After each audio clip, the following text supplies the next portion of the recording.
పరిశుద్ధ మంగళవారపు దినములోనికి ప్రభువు మనలను ప్రవేశపరిచిన వారై ఉన్నారు. ఆయనకే నిండు మహిమ ఘనత ప్రభావములు యుగ యుగములు ఆయనకు మెండుగా కలుగును గాక. ఆమేన్. అలాగే రాత్రికాల సమయమందు ఆయన సన్నిధిలో ఆయన శిలువను ధ్యానము చేయడానికై ఏకీభవించిన ఆయన బిడలారా, ప్రభువు మిమ్ములను, మీ కుటుంబములను, మీ పనిపాటులను, మీరు చేయుచున్న సకల కార్యములను ఆయన బహుగా దీవించి ఆశీర్వదించునుగాక. ఆమేన్. కొద్ది నిమిషాలు పరిశుద్ధ గ్రంథములో నుండి దేవుని యొక్క వాక్యమును ధ్యానము చేద్దామండి.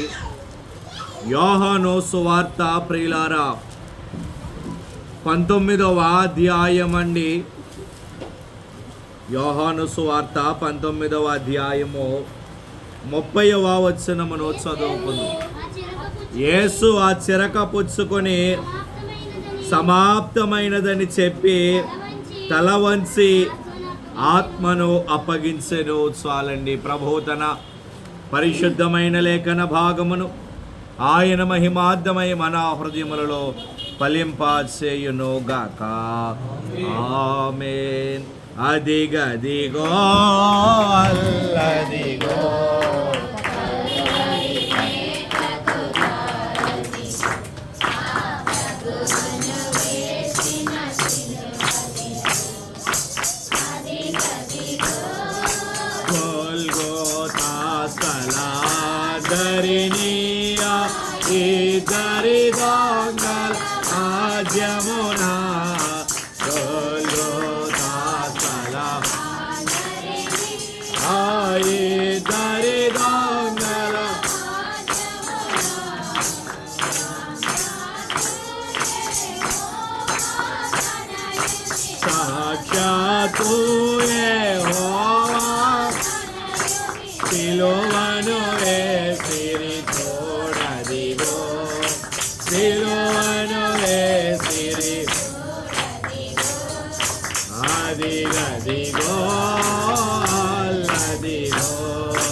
ప్రభువునందు ప్రియమైన దేవుని విశ్వాసులారా,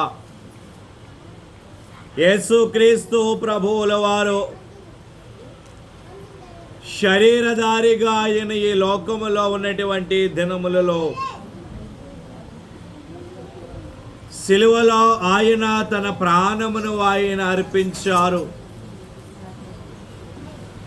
తండ్రి తనకు ఏ పనినైతే అప్పగించారో ఆ పనిని ఆయన సంపూర్తి చేసి సిలువలో ఆయన తన ప్రాణమును ఆయన అర్పించిన వారుగా ఉన్నారు.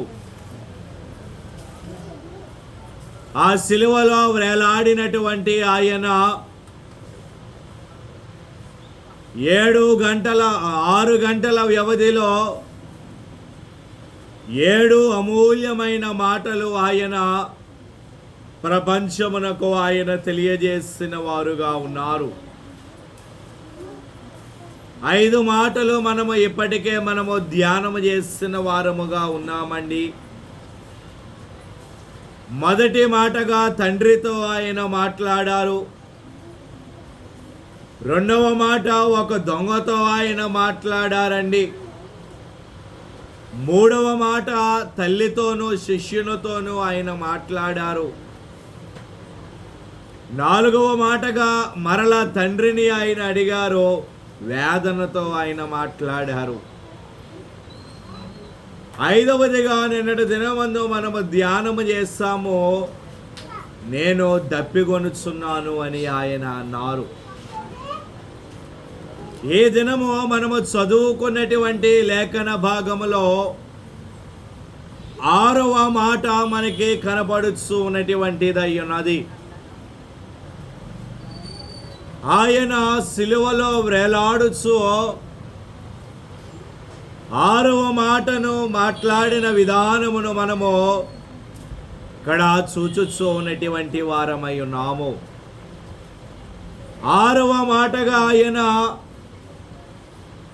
ఏమన్నారు అంటే ఆయన సమాప్తమైనది అని ఆరవ మాటగా ఆయన మాట్లాడిన వారుగా ఉన్నారు. ఒక విధముగా చెప్పాలంటే ఒక విజయవంతమైనటువంటి కేక ఆ దినమందు ఆయన సిలువలో ఆరవ మాటగా ఆయన మాట్లాడిన వారుగా ఉన్నారు.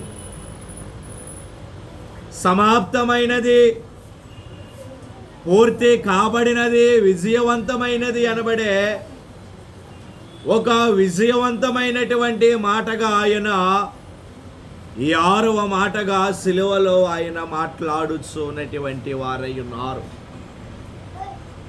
నేను సంపూర్తి చేశాను,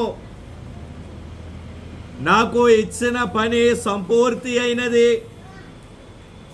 అనిబడే ఒక విజయవంతమైనటువంటి మాటను ఆయన సిలువలో మాట్లాడుచున్నటువంటి వారై ఉన్నారు. ఇప్పుడు బిడలైనటువంటి వారు పరీక్షలు వారు రాయిస్తూ ఉన్నారండి. పరీక్షలలో వారు ఉత్తీర్ణులు కాబడినప్పుడు వారు చదువుతున్న క్లాసులో నుండి మరొక క్లాసుకి వారు వెళ్ళుతూ ఉన్నప్పుడు వారు విజయవంతముగా నేను సమాప్తము చేస్తాను, పాస్ అయిపోయాను అని ఎంత సంతోషముతో విజయవంతముగా వారు మాట్లాడతారో, యేసు ప్రభువుల వారు కూడా ఆరవ మాటగా ఒక విజయవంతమైనటువంటి మాటగా ఆయన సమాప్తమైనది అని ఆయన మాట్లాడుతూ ఉన్నటువంటి వారై ఉన్నారు. అయితే సిలువలో ఉన్నారు కదా, ఆయన మరణానికి ఒక అడుగు దూరములో ఆయన ఉన్నారు. ఇంకా ఒక గంట అర్ధగంట అయితే ఆయన మరణించబోతూ ఉన్నారు. మరి ఆయన అసలు వేటిని సమాప్తము చేస్తారు? సమాప్తమైనది అని ఒక విజయవంతమైనటువంటి కేక ఆయన వేశారే, సమాప్తము చేయబడినది అని విజయముతో కూడిన మాటను ఆయన మాట్లాడారే. అయితే అసలు వేటిని ఆయన సమాప్తము చేసి ఉన్నారు? ఆ సిలువలో వేలాడుచూ ఉన్నటువంటి ఆయన వేటిని ఆయన సమాప్తము చేశారో కొన్నింటిని ఈ రాత్రికాల సమయమందు పరిశుద్ధ గ్రంథములో నుండి మనము ధ్యానము చేద్దామండి. ఆ వచనాన్ని మరలా మరి ఒక్కసారి చదువు. యేసు ఆ చిరక పుచ్చుకొని సమాప్తమైనదని చెప్పి తల వంచి ఆత్మను అప్పగించెను. చాలండి. మొట్టమొదటిగా సమాప్తమైనది అని ఆయన సిలువలో ఆయన మాట్లాడుచూ ఉన్నటువంటి వారై ఉన్నారు. కనుక ఆయన మాట్లాడిన మాట యొక్క భావము ఏమిటి అంటే, మొదటిగా ఆయన వేటిని ఆయన సిలువలో ఆయన సమాప్తము చేసి ఉన్నారు అంటే, మొట్టమొదటిగా ఆయన ఆ సిలువలో ఆయన యొక్క శారీరక శ్రమలను ఆయన సమాప్తము చేసిన వారిగా ఉన్నటువంటి వారై ఉన్నారు. దేవునికి స్తోత్రం. ఆయన శరీరములో ఆయన పొందుకోవలసినటువంటి శ్రమలన్నీ కూడా ఆ సిలువలో ఆయన సమాప్తము చేస్తారండి. ఏ ఒక్క శ్రమను కూడా ఆయన విడిచిపెట్టలేదు. ఏ శ్రమను కూడా ఆయన దాటిపోలేదు.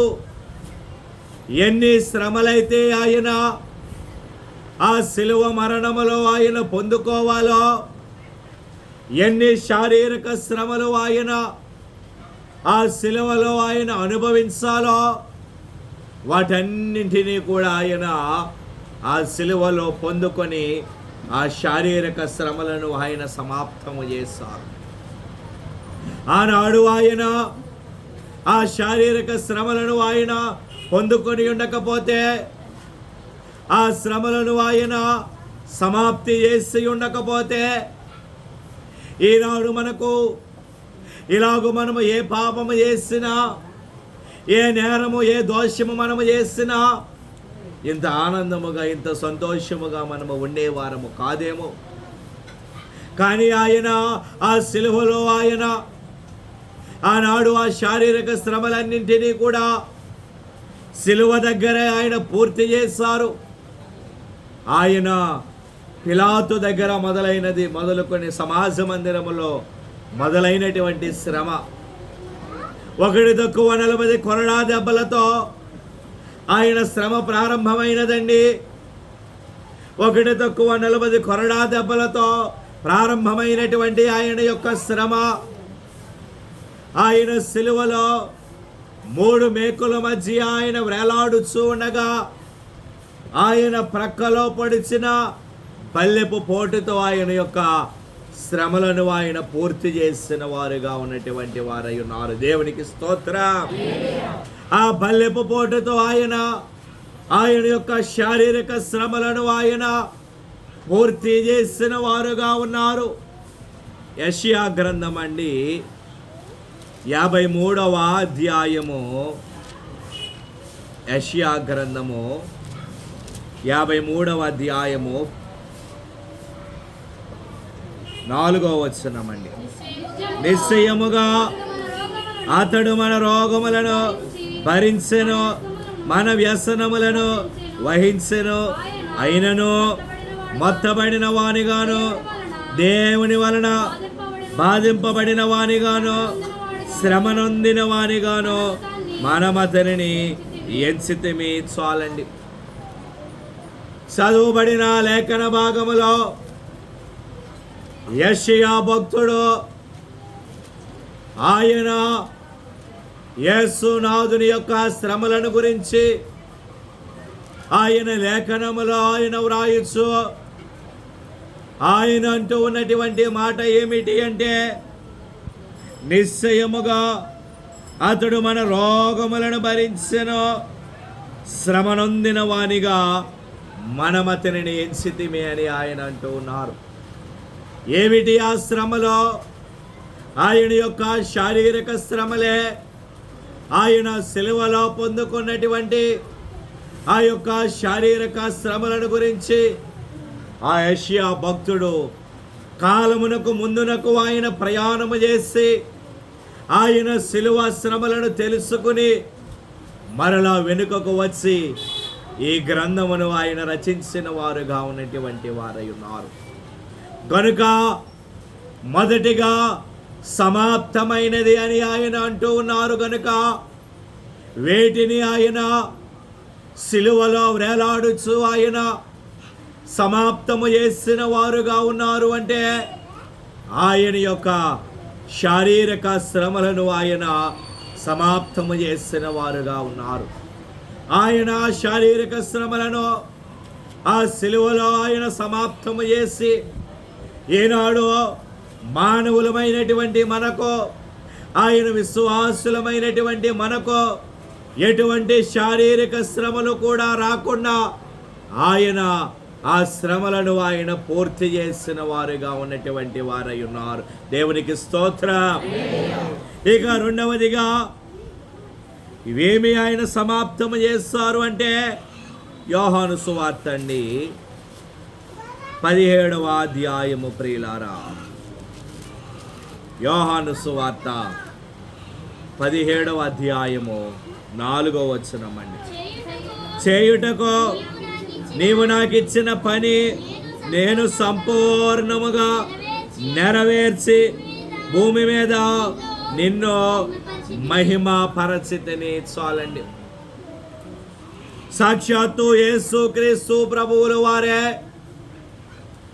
తండ్రికి ఆయన ప్రార్థన చేయించు, పరలోకమందున్న తండ్రికి ఆయన ప్రార్థన చేయించు. ఈ మాటలు ఆయన తండ్రితో ఆయన మాట్లాడుచూ ఉన్నటువంటి వారై ఉన్నారు.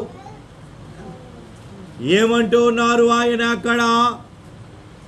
చేయుటకు నీవు నాకు ఇచ్చిన పని నేను సంపూర్ణముగా నెరవేర్చి తిని అని ఆయన అంటూ ఉన్నారు. కనుక రెండవదిగా సిలువలో వేలాడుచూ ఉన్నటువంటి ఆయన సమాప్తమైనది అని ఆయన అంటూ ఉన్నారు. కనుక వేటిని ఆయన సమాప్తము చేసి ఉన్నారు అంటే, తండ్రి ఏ పనినైతే కుమారునికి ఆయన అప్పగించి ఉన్నారో ఆ పనిని ఆయన సమాప్తము చేసిన వారుగా ఉన్నటువంటి వారై ఉన్నారు. దేవునికి స్తోత్రం. తండ్రి కుమారునికి ఏ పనినైతే ఆయన అప్పగించారో, ఏ పని చేయడానికైతే తండ్రి కుమారుని ఈ లోకమునకు పంపించిన వారుగా ఉన్నారో ఆ పనిని ఆయన సంపూర్తి చేస్తారు, అనగా సమాప్తము చేసిన వారుగా ఉన్నారు. వేరే ఎవరో ఈ మాట చెప్పుట లేదండి. ఆయన శిష్యులలో ఒకరు ఈ మాట అనుటలేదు. ఆయన బోధ విన్న వారిలో ఎవరో ఒకరు ఈ మాట అనుటలేదు. కానీ కుమారుడైన తండ్రి గారే ఆయన ఈ మాట అంటూ ఉన్నారు. తండ్రి, చేయుటకు నీవు నాకు ఇచ్చిన పనిని నేను సంపూర్తి చేసి భూమి మీద నిన్ను మహిమపరిచితిని అని ఆయన అంటూ ఉన్నారు. గనుక తండ్రి ఏ పనినైతే ఆయన అప్పగించిన వారుగా ఉన్నారో ఆ పనిని ఆయన ఈ భూమి మీద సమాప్తము చేసిన వారుగా ఉన్నారు. యోహాను సువార్త అండి 5వ అధ్యాయము ప్రియులారా, యోహాను సువార్త 5వ అధ్యాయము 36వ వచనం అండి. అయితే యోహాను సాక్ష్యము కంటే నాకెక్కువైన సాక్ష్యము కలదు.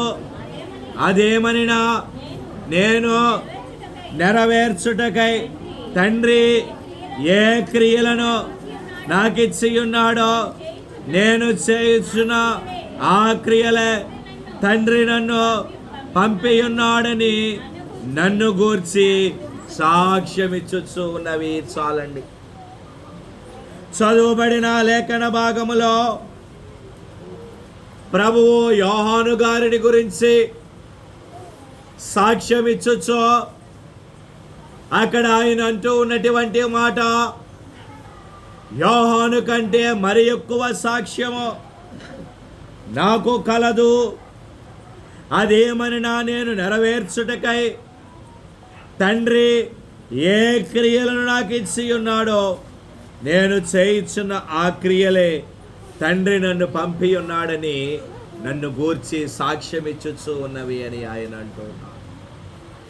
అనగా మీలో అనేక మంది నన్ను నమ్మకపోవచ్చును, మీలో అనేక మంది నా మాటల యందు విశ్వాసం ఉంచకపోవచ్చును. కానీ నా తండ్రి నన్ను ఏ ఉద్దేశము ద్వారా భూమి మీదకి పంపి ఉన్నాడో నేను చేయించు ఉన్నటువంటి ఆ క్రియలే తండ్రి నన్ను పంపి ఉన్నాడని సాక్ష్యమిచ్చును అని ఆయన అంటూ ఉన్నారు. కనుక తండ్రి ఏ పనినైతే కుమారునికి ఆయన అప్పగించారో ఆ పనిని ఆయన ఈ భూమి మీద సంపూర్ణముగా ఆయన నెరవేర్చిన వారుగా ఉన్నారు. తండ్రి కుమారునికి ఆత్మలను రక్షించే పనిని ఆయన అప్పగించారు. దానిని ఆయన సంపూర్ణముగా నెరవేర్చిన వారుగా ఉన్నారు. కనుక మనకు ఏమైనా అంశములు ఉంటే, మన పనులు ఉంటే, వాటన్నింటినీ ఈ దినము ఆయన సిలువ ధ్యాన గుడారములోనికి మనము వచ్చి ఉన్నాము. గనక మన పనులన్నింటినీ, మన అంశములన్నింటినీ ఆయన ఈ సిలువ ధ్యాన గుడారములో ఆయన సమాప్తము చేయబోతూ ఉన్నటువంటి వారై ఉన్నారు. దేవునికి స్తోత్రం. ఇక మూడవదిగా వేటిని ఆయన సమాప్తము చేస్తారు అంటే రోమీలకు రాసిన పత్రిక అండి 10వ అధ్యాయము ప్రియులారా. రోమీలకు రాసిన పత్రిక 10వ అధ్యాయము 4వ వచనం అండి. విశ్వసించు ప్రతివానికి నీతి కలుగుటకై క్రీస్తు ధర్మశాస్త్రమునకు సమాప్తి అయి ఉన్నారు. చాలండి. చదువుబడిన లేఖన భాగములో అపోస్తలుడైనటువంటి పౌలు గారు సంఘమునకు కొన్ని విషయములు ఆయన తెలియజేయచ్చు, కొన్ని అమూల్యమైనటువంటి విషయములు సంఘముతో ఆయన మాట్లాడచ్చు. ఆయన అక్కడ అంటూ ఉన్నటువంటి మాట ఏమిటి అంటే, విశ్వసించు ప్రతివానికి దేవుని యందు విశ్వసించు ప్రతివానికి నీతి కలుగుటకై క్రీస్తు ధర్మశాస్త్రమునకు సమాప్తి అయి ఉన్నారు అని ఆయన అంటున్నారు. కనుక లేఖనమును బట్టి నేనంటాను, మూడవదిగా ఆయన సిలువలో వేలాడుచు ఉన్న ఆయన వేటిని ఆయన సమాప్తము చేసి ఉన్నారు అంటే, మూడవదిగా ఆయన ధర్మశాస్త్రమును ఆయన సమాప్తము చేసిన వారుగా ఉన్నారు. దేవునికి స్తోత్రం. ధర్మశాస్త్రమును ఆయన సమాప్తము చేశారండి. ఆనాటి కాలములో ధర్మశాస్త్రము అనబడేది చాలా కఠినముగా ఉండేది. ఏనాడు చేసిన పాపమునకు ఆనాడే వారు శిక్షను పొందుకునేవారు. ఏనాడి పాపమునకు ఆనాడే శిక్ష. కంటికి కన్ను, పంటికి పన్ను అనబడే విధముగా ఆనాడు శిక్ష విధింపబడేది. అయితే యేసుక్రీస్తు ప్రభువుల వారు ఎప్పుడైతే ఆయన సిలువలో ఆయన మరణించిన వారుగా ఉన్నారో, అప్పుడు దేవాలయపు తెర నడిమికి చిరిగినది. ధర్మశాస్త్రమును ఆయన కొట్టివేసి కృపాశాస్త్రమును ఆయన ప్రవేశపెట్టిన వారుగా ఉన్నారు. ధర్మశాస్త్రమును ఆయన తీసివేసి కృపాశాస్త్రమును ఆయన తీసుకుని వచ్చారు. కనుక ఈనాడు మనము ఎన్ని పాపములు మనము చేయుచున్నానో, ఆయనకు విరోధముగా ఎన్ని కార్యములు మనము చేయుచున్నానో, మనకు శిక్ష అనబడేది వచ్చుట లేదు. ఎందుకనగా పరిశుద్ధాత్మ తండ్రి మనకు బదులుగా ఆయన విజ్ఞాపన చేయుచున్నారు. మన పాపములకు బదులుగా ఆయన విజ్ఞాపనము చేయుచున్నారు. గనుక ధర్మశాస్త్రమును ఆయన సమాప్తము చేసిన వారుగా ఉన్నారు. మత్తయి సువార్త అండి 5వ అధ్యాయము ప్రియులారా. మత్తయి సువార్త 5:17 అండి. ధర్మశాస్త్రమునైనను ప్రవక్తల వచనములనైనను కొట్టివేయ వచ్చితనని తలంచవద్దు. నెరవేర్చుటకే గాని కొట్టివేయుటకు నేను రాలేదు. చాలండి. ఆయన ఊరికనే ఆ ధర్మశాస్త్రాన్ని ఆయన కొట్టివేయలేదండి. ఆ ధర్మశాస్త్రమును ఆయన నెరవేర్చిన తరువాత ఆ ధర్మశాస్త్రమును ఆయన కొట్టివేసి కృపాశాస్త్రమును ఆయన తీసుకుని వచ్చిన వారుగా ఉన్నారు. కనుక మూడవదిగా సిలువలో వేలాడుచూ ఉన్నటువంటి ఆయన సమాప్తమైనది అని ఆయన అంటూ ఉన్నారు. కనుక వేటిని ఆయన సమాప్తము చేస్తారు అంటే, ధర్మశాస్త్రమును ఆయన సమాప్తము చేసిన వారుగా ఉన్నారు. దేవునికి స్తోత్రం. ఇక 4వదిగా చూసినట్లయితే హెబ్రీలకు రాసిన పత్రిక అండి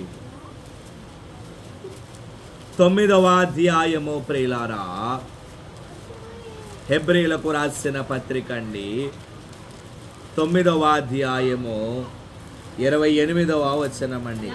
అలాగుననే క్రీస్తు కూడా అనేకుల పాపములను భరించుటకు ఒక్కసారి అర్పింపబడి తన కొరకు కనిపెట్టుకుని యుండి వారి రక్షణ నిమిత్తము పాపము లేకుండా రెండవసారి ప్రత్యక్షమగును. చాలండి. చదువుబడిన లేఖన భాగములో అపోస్తలుడైనటువంటి పౌలు గారు హెబ్రీ సంఘముతో ఆయన మాట్లాడుచు ఆయన అంటూ ఉన్నటువంటి మాట ఏమిటి అంటే, క్రీస్తు కూడా అనేకుల పాపములను భరించుటకు ఒక్కసారి ఆయన అర్పించబడెను అని ఆయన అంటున్నారు. కనుక నేనంటాను, 4వదిగా ఆయన సిలువలో వేలాడుచు ఉన్నటువంటి ఆయన వీటిని ఆయన సమాప్తము చేసిన వారుగా ఉన్నారు. అంటే ఆయన మానవుని యొక్క పాపములను రుణభారమును ఆయన సిలువలో సమాప్తము చేసిన వారుగా ఉన్నారు. దేవునికి స్తోత్రం. మానవుని యొక్క పాపమును, మానవుని యొక్క రుణభారమును, పాప రుణమును సిలువలో ఆయన సమాప్తము చేస్తారండి. అప్పటికి మానవుడు పాపముతో నిండుకొని ఉన్నాడు. లోకము పాపముతో నిండుకొని ఉన్నది. కనుక లోకములో పాపము పరిహరించబడాలి. లేనిచో తండ్రి యొక్క ఉగ్రత భూమి మీదకి వచ్చును. తండ్రి యొక్క ఉగ్రత భూమి మీదకి వచ్చిన ఎడల భూమి సర్వనాశనమైపోవును. కనుక మానవుడు అతని పాపము నుండి పరిహరించబడాలి. అతని పాపము నుండి మానవుడు విముక్తిని పొందుకోవాలి. కనుక ప్రభు మానవుని యొక్క పాపమును, మానవుని యొక్క రుణభారమును ఆయన ఆ సిలువలో ఆయన సమాప్తము చేసిన వారుగా ఉన్నటువంటి వారై ఉన్నారు. కనుకనే మనము ఈనాడు ఆయన పాపము ద్వారా క్షమించండి, ఆయన యొక్క రక్తము ద్వారా మనము కడగబడి, సిలువలో ఆయన చిందించిన రక్తము ద్వారా కడగబడి మనము పరిశుద్ధులము, మనము కాబడిన వారముగా ఉన్నాము. లూకాసు వార్త అండి 19వ అధ్యాయము, లూకాసు వార్త 19వ అధ్యాయము 10వ వచనమును చదువుకుందామండి. నశించిన దానిని వెతికి రక్షించుటకు మనుష్య కుమారుడు వచ్చనని అతనితో చెప్పెను. చాలండి. ప్రభు ఎందు నిమిత్తము ఆయన ఈ లోకానికి వచ్చారు అంటే, నశించుచూ ఉన్న వారిని వెతికి రక్షించడానికి, పాపములో పడిపోతూ ఉన్న వారిని వెతికి రక్షించడానికే ఆయన ఈ లోకమునకు ఆయన వచ్చిన వారుగా ఉన్నారు. తిమోతికి వ్రాసిన మొదటి పత్రిక, ప్రియులారా, తిమోతికి వ్రాసిన మొదటి పత్రిక అండి, 1వ అధ్యాయము 15వ వచనం అండి. పాపులను, ఎవరు ఒకరే చదవండి అమ్మా. పాపులను రక్షించుటకు క్రీస్తు యేసు లోకమునకు వచ్చినను వాక్యము నమ్మదగినదియో పూర్ణాంగీకారమునకు యోగ్యమైనదియునై ఉన్నది. అట్టి వారిలో నేను ప్రధానుడను. చాలండి. పౌలు గారు తన ప్రియ శిష్యుడైన తిమోతికి లేఖ వ్రాయచ్చు ఆయన అంటూ ఉన్నటువంటి మాట, పాపులను రక్షించుటకు క్రీస్తు యేసు లోకమునకు వచ్చెను. గనుక ఆయన ఎందు నిమిత్తము ఈ లోకానికి వచ్చారో పాపులను రక్షించడానికి ఆయన ఈ లోకమునకు ఆయన వచ్చి ఉన్నారు. గనుక మన పాపమును ఆయన ఆ సిలువలో ఆయన సమాప్తము చేసిన వారుగా ఉన్నటువంటి వారై ఉన్నారు. దేవునికి స్తోత్రం. ఇక 5వదిగా చూపించి ముగిస్తానండి. రోమీలకు రాసిన పత్రిక 5వ అధ్యాయము, రోమీలకు రాసిన పత్రిక అండి 5వ అధ్యాయము 6వ వచనము నుండి చదువుతున్నాం. ఏలయనగా మనమింకా బలహీనులమై ఉండగా క్రీస్తు యుక్త కాలమున భక్తిహీనుల కొరకు చనిపోయెను. నీతిమంతుని కొరకు సహితము ఒకడు చనిపోవుట అరుదు. మంచివాని కొరకు ఎవడైనా ఒకవేళ చనిపోవా తెగింపవచ్చును. అయితే దేవుడు మన ఎడల తన ప్రేమను వెల్లడిపరచుచున్నాడు. ఎట్లనగా మనమింకను పాపులమై ఉండగానే క్రీస్తు మన కొరకు చనిపోయెను. కాబట్టి ఆయన రక్తము వలన ఎప్పుడు నీతిమంతులముగా తీర్చబడి మరింత నిశ్చయముగా ఆయన ద్వారా ఉగ్రత నుండి రక్షింపబడుదము. చాలండి. ఇక 5వదిగా యేసు క్రీస్తు ప్రభువుల వారు సిలువలో వేలాడుచున్నటువంటి ఆయన సమాప్తమైనది అని ఆయన అన్నారు. కనుక వీటిని ఆయన సమాప్తము చేస్తారు అంటే అక్కడ వ్రాయబడి ఉన్నది, మనం ఇంకా బలహీనులమై ఉండగానే పాపులమై ఉండగానే క్రీస్తు మన కొరకు చనిపోయెను. మనము ఆయన రక్తము వలన నీతిమంతులముగా తీర్చబడి ఆయన ద్వారా ఉగ్రత నుండి రక్షింపబడుదము అని ఆయన అంటూ ఉన్నారు. కనుక 5వదిగా వేటిని ఆయన సమాప్తము చేస్తారు అంటే రక్షణ విమోచన కార్యమును ఆయన సిలువలో ఆయన సమాప్తము చేసిన వారుగా ఉన్నారు. దేవునికి స్తోత్రం. మానవుని ఎందు నిమిత్తము రక్షించడానికైతే ఈ లోకములోనికి ఆయన వచ్చిన వారుగా ఉన్నారో ఆ రక్షణ విమోచన కార్యమును ఆయన సిలువలో సమాప్తము చేసి పాపుల రక్షణ నిమిత్తము ఆయన సిలువలో వేలాడి రక్షణ కార్యమును ఆయన సమాప్తము చేసి మానవునికి ఆయన రక్షణను దయచేసిన వారుగా ఉన్నారు. కనుక సిలువలో ఒక విజయవంతమైనటువంటి కేకను ఆయన వేయిచు ఉన్నారు. సమాప్తమైనది అని ఆయన కేక వేయిచు ఉన్నటువంటి వారై ఉన్నారు. వేటిని ఆయన సమాప్తము చేస్తారు అంటే మొదటిగా ఆయన శారీరక శ్రమలను ఆయన సమాప్తము చేసిన వారుగా ఉన్నారు. రెండవదిగా తండ్రి ఏ పనినైతే అప్పగించారో ఆ పనిని ఆయన సమాప్తము చేస్తారండి. మూడవదిగా ధర్మశాస్త్రమును ఆయన సమాప్తము చేస్తారు. నాలుగవదిగా పాప రుణమును ఆయన సమాప్తము చేస్తారు.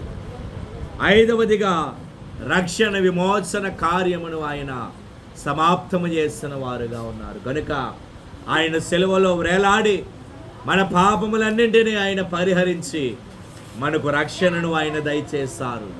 అట్టి రక్షణను మనమెల్లరము ఆయన సన్నిధిలో పొందుకుందాము. ఆయన రాకడలో మనము ఆయుత్తులము కాబడదాము. ప్రభు కృపా దీవెన ఆశీర్వాదములు మీ ఎల్లరికూ ఆయన రాకడ వచ్చు పర్యంతము సదా తోడయుండునుగాక. ఆమేన్. మోకరిందామండి, ఆయన ధ్యానములోనికి వెళదాము. ప్రియులారా, అందరము కూడా మోకరిందామండి. సిలువ చెంత చేరిన నాడో కలుషములను కడిగివేయో.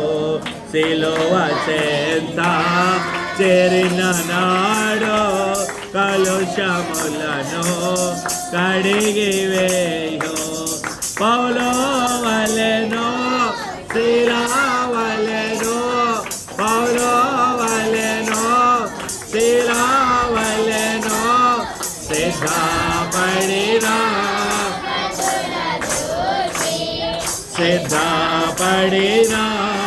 అచలను సిలువ చెంత కలుషములను కడిగివేయు 100 గొర్రెల మందలను ఒకటి తప్పి ఒంటరియాయే 100 గొర్రెల మందలను ఒకటి తప్పి 99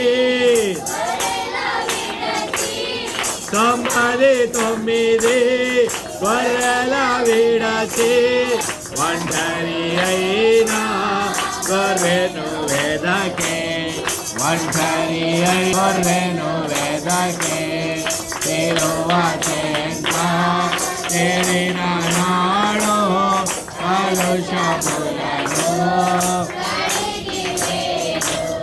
సిలువ చెంత